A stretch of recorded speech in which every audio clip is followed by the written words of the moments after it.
Selamat pagi, Ner, dan selamat pagi teman-teman, juga kepada para penonton.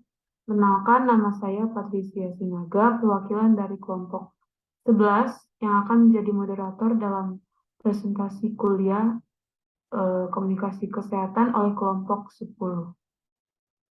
Dalam kesempatan ini, kelompok 10 akan mempresentasikan hasil kerja kelompok mereka.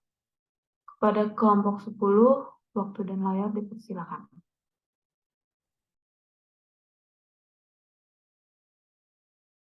Apakah share screen-nya sudah terlihat? Sudah. Ya, sudah. Baiklah, terima kasih moderator atas kesempatan yang diberikan kepada kelompok kami untuk mempresentasikan hasil diskusi kami yang berjudul Analisis Komunikan dalam Komunikasi Kesehatan. Berikut ini adalah nama-nama kelompok kami, yaitu Yoside Afilin, Arum Anissa Mokodompit, Fiona Philadelphia Paliling, yaitu dengan saya sendiri, dan Filia Hamadi.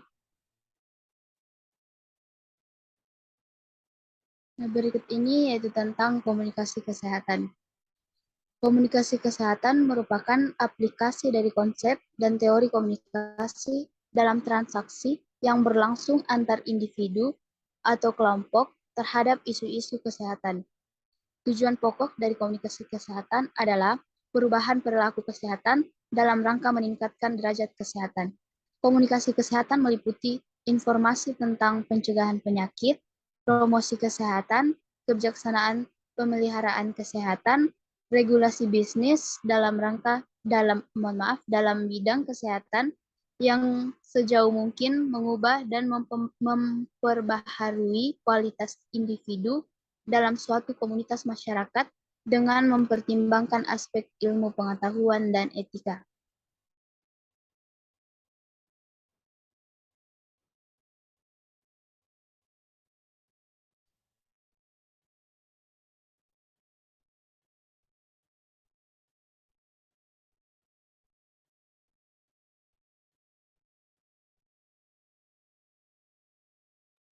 Boleh dilanjut?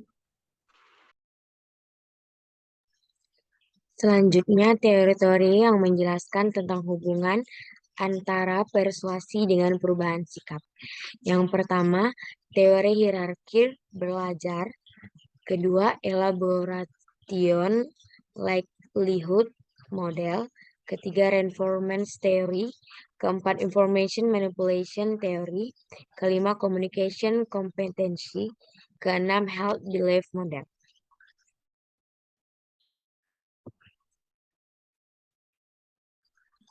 Teori komunikasi massa yang berkaitan dengan perubahan sikap audiens.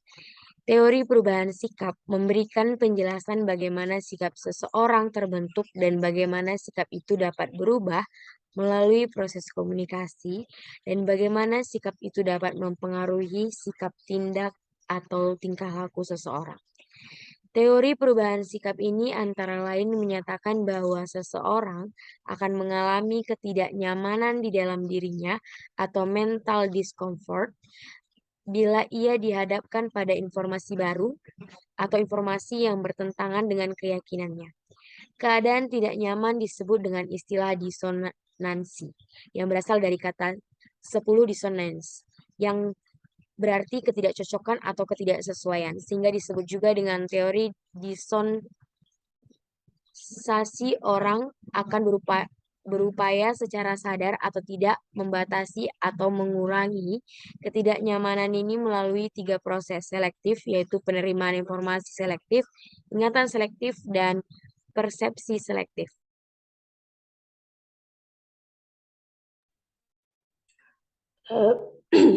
Pengertian audiens.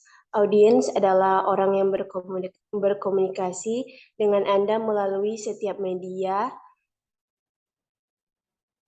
baik itu blog, media sosial, dan lain sebagainya. Mereka adalah penonton yang menonton karya Anda secara metaforsis menurut sumber kami dari situs Wikipedia, definisi audiens adalah sekelompok orang yang berpartisipasi dalam pertunjukan atau menemukan karya seni, sastra, di mana mereka disebut sebagai pembaca, teater, musik, di mana mereka disebut dengan pendengar. Video game, di mana mereka disebut game atau pemain, atau akademisi di media apapun. Anggota audiens berpartisipasi dalam berbagai cara, dalam berbagai jenis seni. Beberapa acara mengundang partisipasi audiens yang terang-terangan dan lainnya hanya memungkinkan tepuk tangan dan kritik serta penerimaan yang sederhana. Tipe-tipe sikap audiens. 1. Audiens yang bersahabat. Yang kedua, audiens yang bermusuhan. Yang ketiga, audiens yang netral. Yang keempat, audiens yang apatis atau masa bodoh. Dan audiens yang memiliki sikap campuran. Metode pemetaan audiens dalam komunikasi kesehatan. Pemetaan berdasarkan antropologis adalah melihat kategori nilai budaya dengan mempelajari kearifan lokal. Kearifan lokal adalah pengetahuan kultural unik yang dimiliki oleh komunitas, baik sebagai nilai maupun sebagai norma atau kebiasaan mereka. Kebiasaan itu yang harus dihargai sebagai sesuatu yang harus dipertahankan. Analisis berdasarkan konteks percakapan dilakukan dengan melihat apa yang atau tema yang dipercakapkan atau percakapan berdasarkan konteks tertentu yang terdiri dari analisis ukuran, audiens, lingkungan fisik, kesempatan yang sesuai dan waktu bicara yang sesuai. Analisis audiens berdasarkan terpaan pesan dilakukan berdasarkan tingkat dinamika audiens kalau berhadapan dengan pesan-pesan yang komunikator kirimkan. Baiklah, itu presentasi dari kelompok kami. Selanjutnya dikembalikan kepada moderator.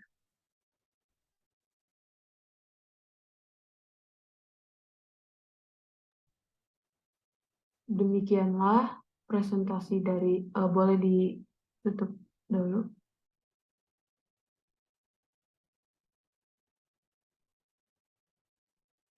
Demikianlah presentasi dari kelompok 10. Saat ini kita masuk ke dalam sesi tanya jawab. Karena pertanyaan sudah ditampung, saya akan bacakan list pertanyaan untuk kelompok 10. Share screen-nya boleh tolong ditutup.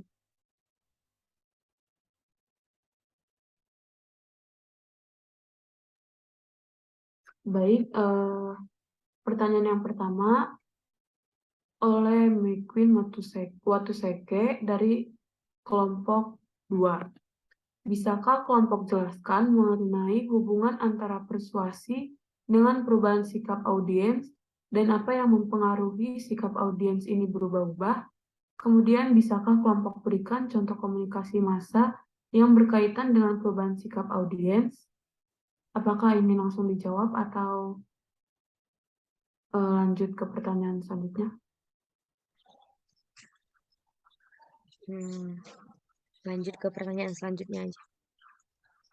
Baik, pertanyaan yang kedua dari Stella Christina Sitanggang, perwakilan kelompok 6. Tujuan dari komunikasi apabila informasi yang diberikan dapat mempengaruhi audiens.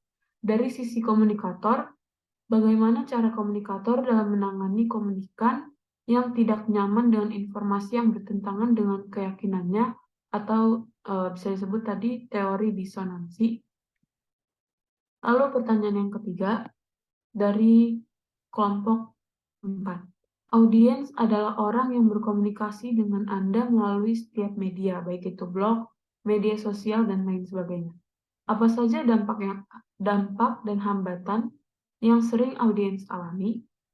Dan pertanyaan yang terakhir dari Veronica Parabang, perwakilan kelompok 8. Audiens adalah dasar dari setiap presentasi. Karena itu sangat penting untuk mengetahui dan mempelajari audiens sebelum Anda memulai presentasi. Pertanyaan saya, sebutkan 3 hal mengenai pentingnya analisis audiens yang tepat. Waktu dan layar dipersilakan. Terima kasih. Pertama kami akan menjawab pertanyaan dari kelompok 2. Yang mempengaruhi sikap audiens ini berubah-ubah saat dunia berubah dengan cepat seperti saat ini. Komunikasi persuasif memegang peran penting bagi kesuksesan seseorang menjalin interaksi atau hubungan dengan orang lain. Komunikasi persuasif adalah bentuk komunikasi yang mempunyai tujuan khusus untuk mengubah perilaku layak. Pengetahuan dan keterampilan komunikasi persuasif perlu diberikan kepada mahasiswa agar memiliki dasar pengetahuan terkait dengan bidang komunikasi untuk tujuan tertentu, mendalam fokus pada upaya dan kegiatan mengubah perilaku komunikan, yang biasanya berbeda dengan komunikasi pada umumnya. Contoh komunikasi massa itu seperti berita di media, siaran di radio dan televisi, dan postingan di media online. Terima kasih.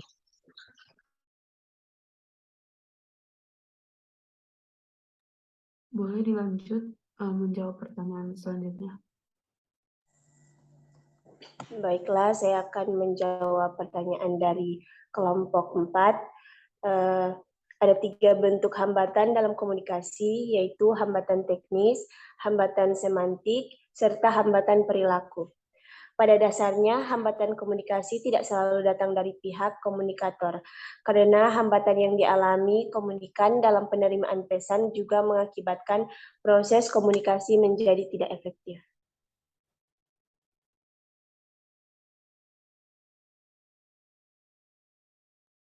Baik, terima kasih.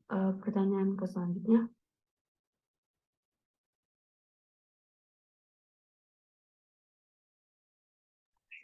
Selanjutnya kami akan menjawab pertanyaan dari kelompok 6. Dalam upaya untuk mengurangi komunikan yang tidak nyaman dengan informasi yang bertentangan dengan keyakinan atau disonansi kognitif melalui komunikasi interpersonal merupakan salah satu cara yang dapat ditempuh. Upaya tersebut terkait dengan pencarian informasi yang bermanfaat dan dapat mengurangi disonansi yang dirasakan. Pengertian informasi menurut KKBI, Kamus Besar Bahasa Indonesia, memiliki arti yang pertama, yaitu penerangan, kedua adalah pemberitahuan, kabar atau berita tentang sesuatu, sehingga setiap informasi yang ada dapat digunakan oleh seseorang untuk meningkatkan konsonansi dalam dirinya dengan upaya tertentu yang ditempuh oleh orang tersebut. Upaya yang dilakukan dalam rangka mengurangi disonansi pun beragam dan informasi yang dibutuhkan dapat dicari melalui berbagai saluran, baik itu melalui perkuliahan sehari-hari ataupun lingkungan sosial. Terima kasih. Terima kasih. Boleh dilanjut untuk menjawab pertanyaan yang terakhir.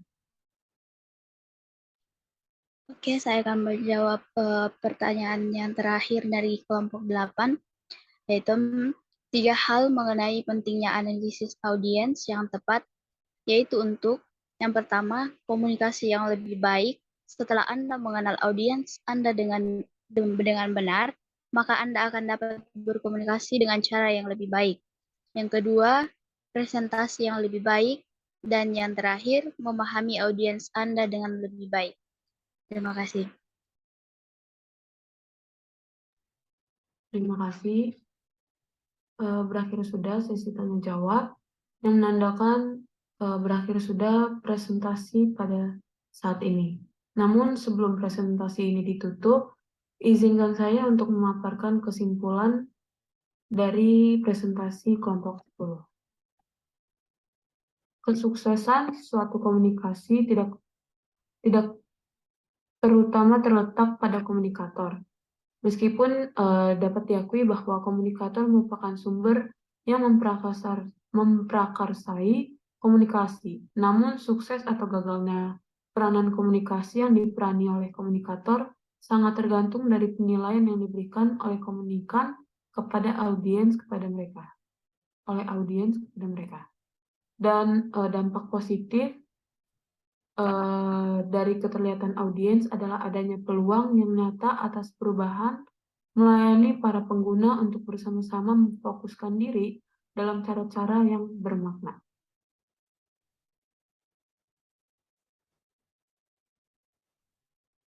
Baik, demikianlah kesimpulan yang dapat saya sampaikan. Saya pribadi mengucapkan terima kasih kepada kelompok 10 yang sudah membawakan presentasi dengan baik. Apabila ada salah kata, mohon dimaafkan. Saya Patricia Sinaga selaku moderator, pamit undur diri. Terima kasih.